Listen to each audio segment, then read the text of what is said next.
Assalamualaikum warahmatullahi wabarakatuh. Halo pemirsa, selamat datang kembali di channel ini. Bagaimana kabar pemirsa sekalian? Saya doakan semoga sehat selalu dan salam akal sehat. Pemirsa, pemerintah resmi memblokir anggaran untuk IKN dengan alasan efisiensi anggaran di pemerintahan Presiden Prabowo saat ini. Dan seorang politikus PDIP, Deddy Sitorus, menjelaskan mengapa partainya di awal-awal mendukung pembangunan IKN ini. Dan ia juga menduga bahwa IKN ini adalah mimpi Jokowi yang sulit untuk direalisasikan dan hanya akan digunakan untuk istana anaknya sendiri, yaitu Gibran. Apakah kemudian ini menjadi tanda-tanda dari mangkraknya IKN?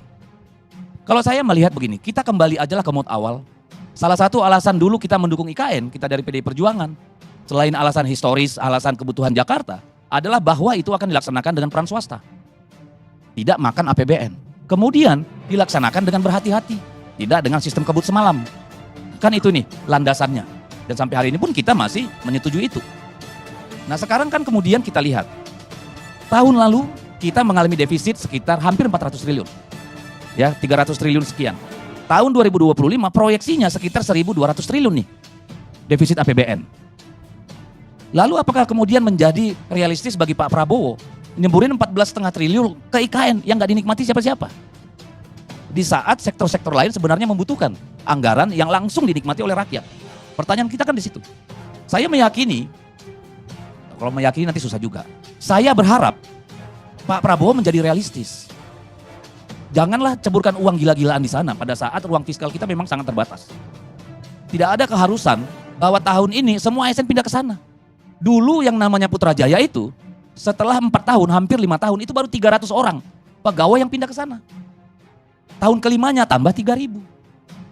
Apa keharusan kita mengejar target Pak Jokowi? Kan tidak ada.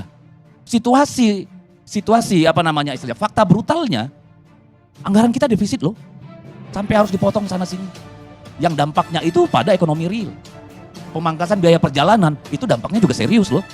Semua sarana transportasi, darat, laut, udara, itu pasti terdampak. Rental mobil, hotel, akomodasi, warung, itu dampaknya luar biasa. Demikian juga infrastruktur yang hanya bersisa 20%. Dampaknya pada ekonomi real. Saya berharap Pak Prabowo jangan kasih 14 triliun itu Pak. Jangan kasih 14,5 triliun itu untuk tahun 2025. Supaya apa? Bukan supaya mangkrak. Karena tidak ada target kita 3 tahun nih barang jadi. Gak pernah itu menjadi konsensus nasional. Itu mimpinya seorang Joko Widodo. Realitanya tidak mungkin dipaksakan. Lalu diapakan ini IKN? Kalau saran saya, di sana kantor Wapres. Jangan bayangkan Menko-Menko di sana, Wapres berkantor di IKN. Kalau ditanya sekarang di mana ibu kota negara, nggak jelas. Karena ini sudah jadi DKJ. Tapi katanya kan nunggu Perpres ya untuk menunjuk ibu kota negara. Jadi kita antara ibu kota negara dengan ibu kota Jakarta nih ngawur nih, nggak jelas. Jadi itu Bang Karni kalau menurut saya ya. Janganlah kita menjadi tawanan dari hasrat ambisi orang per orang. Kita kembali sebagai satu bangsa. Mari kita selesaikan masalah real yang ada. Itu yang perlu. Dan mari kita biarkan Pak Prabowo bekerja sesuai dengan keinginannya. Karena nanti dia akan kita nilai pada tahun 2029. Layak nggak? Bagian mana yang kita mau nilai dari dia? Makanan bergizi gratis atau melanjutkan IKN? IKN itu selamanya kan legasinya Jokowi. Sementara dia perlu narasi untuk dirinya supaya bisa 2 periode. Kan realistis Bang, kalau aku jadi Pak Prabowo, mana mau gua buang duit 48 triliun untuk IKN gak ada dampaknya buat rakyat. Tidak ada dampaknya juga secara elektoral. Kan gitu nih. Jadi ya mari kita biarkanlah Pak Prabowo kasih keleluasaan. Pak Jokowi udah di rumah tenang-tenang lah dulu. Pemilu masih jauh gitu loh. Ya jangan bikin orang panik terus. Kasihan Pak Prabowo. Makasih Bang Karni. Selanjutnya kita akan mendengarkan statement dari pengamat politik Bung Rocky Gerung. Ia mengemukakan fakta-fakta yang mengejutkan bahwa ada beberapa supplier untuk IKN ini yang saat ini belum dibayar pemirsa. Jadi selain proyek ini akan mangkrak, ternyata proyek ini memiliki hutang kepada masyarakat. Ada rumus dalam sosiologi, ini anak-anak FISIP nih yang belajar sosiologi ini. 2 partikular tidak akan menghasilkan 1 universal. Masa lu gak tahu tuh? Bahkan penjumlahan sebaliknya bisa lebih besar dari bagian-bagiannya. The whole is greater than the sum of its part. Jelas itu. Jadi kalau Anda mau uji Sulawesi, tumbuh segala macam. Ini deh gue kasih cerita kecil-kecilan aja. Satu waktu saya ngobrol dengan seorang menteri yang bertanggung jawab terhadap IKN. Dia bilang begini, Rok, ini Jokowi minta progress report. Terus lu ngapain? Ya gue kumpulin menteri-menteri itu. Dari teknik sudah selesai. Rapat di situ. Dia bilang kita sudah selesaikan rapat ini. Presiden menunggu progress report. Sudah kita kirim. Officially sudah terkirim laporan progress report itu. Itu dia bilang, sudah tanya sama peserta rapat.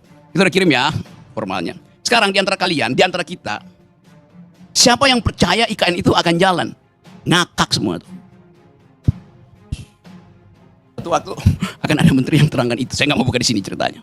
Okay.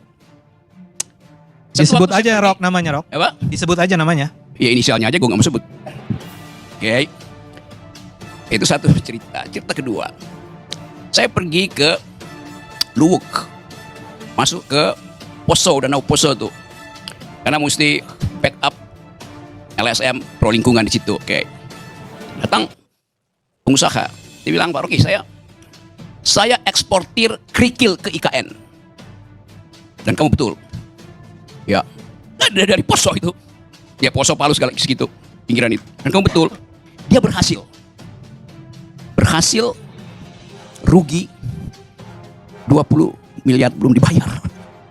Kerikil. Saya kasih aja parsial-parsialnya tadi. Berapa waktu lalu saya pergi ke Taman Bunga Nasional di Malang, Batu Malang. Taman bunga yang bagus betul, peninggalan Belanda. Kepala desa bilang begini ke saya, kami mensuplai semua bunga ke IKN. Diambil dari Batu Malang rupanya, bunganya bagus-bagus. Terus apa masalahnya Pak? Sampai sekarang kami nggak dibayar. Taman bunga itu, kebun bunga itu dimiliki oleh 15.000 rakyat dalam bentuk koperasi. Ditipu tuh. Jadi kalau saya bertanya misalnya, IKN itu simbol apa sebetulnya? Satu-satunya simbol yang ada dalam sejarah manusia, ambisi yang kemudian berantakan adalah Babilonia Tower. Tower of Babel itu. Kita tahu dalam cerita itu, pertanyaannya, apakah menara Babilonia itu runtuh karena kedunguan? Dungu artinya tidak bisa lagi bercakap-cakap karena bahasanya diocak-acik oleh satu kekuatan, atau dia runtuh karena ambisi itu? Runtuh karena kedunguan atau runtuh karena kepungahan? Saya akan balik ke situ lagi dulu ya. Saya balik lagi ke IKN tadi itu. Kenapa dari awal saya nggak percaya pada IKN? Karena kalian percayanya lain dengan cara Jokowi memandang IKN. Andrinov menerangkan bahwa demi rasionalitas spasial mesti ada IKN. Oh ya bagus. Ade Armando terangkan dengan versi yang lain tuh. Untuk keadilan, jangan Jawa aja. Tapi Jokowi nggak lihat itu sebagai alasan dia. Dia lihat itu adalah menara Babel buat dia. Jadi Anda dikacaukan bahasanya oleh seseorang yang punya inspirasi lain tentang Babel, tentang IKN itu. Saya lanjut lagi ya cerita-cerita itu. Satu waktu saya tanya pada Pak JK itu, Pak JK, gimana ceritanya sih kok ada IKN? Kata Pak JK, dukun aja nggak bisa jawab. Hanya Pak JK, karena JK udah pernah ngomong ke saya. Satu waktu saya bercakap-cakap lagi dengan Sultan Hamengkubuwono yang kemudian pakai baju menolak bala. Dia nggak ngerti apa yang ada di situ selain cerita mistik. Jadi yang Anda sebut rasional itu bagi Jokowi bukan itu yang dia maksud. Artinya dia menunggangi kedunguan kalian. Ya ini begitu jadinya kan. Saya lanjutkan lagi, kenapa saya nggak percaya ya? Mulai dari soal mobil SMK itu. Ngapain? Lu tahu satu peristiwa yang dia udah bohong, lu masih terima lagi bohong lebih gede kan? Soal IKN coba. Cerita lagi nih, ngoceh-ngoceh sini. Atau saya kasih kuliah di UNS 11 Maret. Saya kasih kuliah, tiba-tiba masuk notes kecil. Bung, pakai Bung. Setelah kasih kuliah kita mau ngobrol ya. Itu Jokowi masih wali kota loh itu. Oke. Saya kasih kuliah, saya tanya mana yang mau ngomong. Mau bicara apa? Metodologi, teori? Bukan, kami bukan dosen. Saya pikir dosen. Ternyata beberapa pemuda itu diutus oleh seseorang, saya lupa namanya, yang adalah tokoh PKI, ketua pemuda rakyat pada waktu itu, anggota komite sentral PKI, masih hidup waktu itu, namanya Pak Kani tahu ya? Rewang. Nah, ini gua cerita soal Rewang nih. Rewang masih hidup waktu itu, dia mau ketemu saya. Tiba-tiba dia sakit, dia utus anak buahnya, muridnya itu. Jadi kenapa begini, Pak Rewang mau cerita. Gini Bang Rocky, jangan pernah percaya pada Jokowi. Ya. Dia masih hidup waktu itu, kemudian beberapa bulan kemudian dia meninggal tuh Pak Rewang.